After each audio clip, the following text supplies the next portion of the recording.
ప్రపంచంలో మన తెలుగు వారు ఎక్కడున్న ప్రతి పొజిషన్ లో కూడా వారు మన ఘనతను చూపిస్తున్నాం. అలాగే ఈ గల్ఫ్ కంట్రీస్ లో సుమారుగా మన తెలుగు వారు నాకు తెలిసిన ప్రకారం ఒక 10 లక్షల మంది ఉన్నట్లు తెలుస్తుంది గల్ఫ్ కంట్రీలకు అది UAE లో. సో అలాగే మన తెలుగు వారికి మంచి వినోదం ఇవ్వాలి, వినోదం ఇవ్వాలి అనే ఉద్దేశంతో ఈ గామా అవార్డ్స్ ని స్థాపించడం జరిగింది. మేము 4 ఈవెంట్స్ సక్సెస్ఫుల్ గా జరిపాము.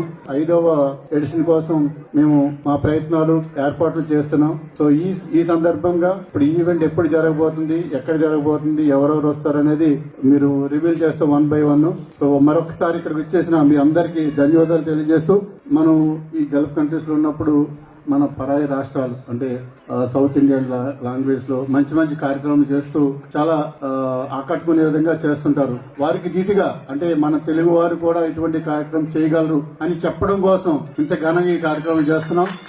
ఈ తెలుగు వారందరికీ ఒక గర్వకారణంగా ఉండేలా ఈ గామా అవార్డ్స్ ని మేము ప్లాన్ చేస్తున్నాము. దానికి ప్రతి ఒక్కరికి అంటే ఈ కార్యక్రమానికి సహకరిస్తున్న ప్రతి ఒక్కరికి పేరు పేరున ధన్యవాదాలు తెలియజేస్తున్నాను. అలాగే మా ఈ కార్యక్రమానికి ముఖ్యంగా స్పాన్సర్స్ అనేది చాలా ఇంపార్టెంట్. ఆ స్పాన్సర్స్ కి కూడా మాకు ప్రత్యేకించి ధన్యవాదాలు తెలియజేస్తున్నాం. మన తెలుగువాడు చేస్తున్నాడు అనే ప్రతి తెలుగువాడు కూడా గర్వంగా మాకు సపోర్ట్ చేస్తున్నారు.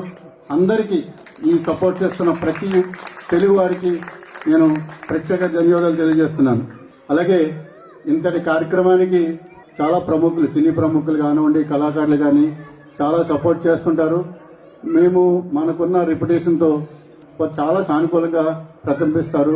కళాకారులు కానివ్వండి, లేకుంటే సినీ రంగంలో ఉన్న ప్రముఖులు గారిని వారందరికీ కూడా పేరు పేరున ధన్యవాదాలు తెలియజేస్తున్నాను.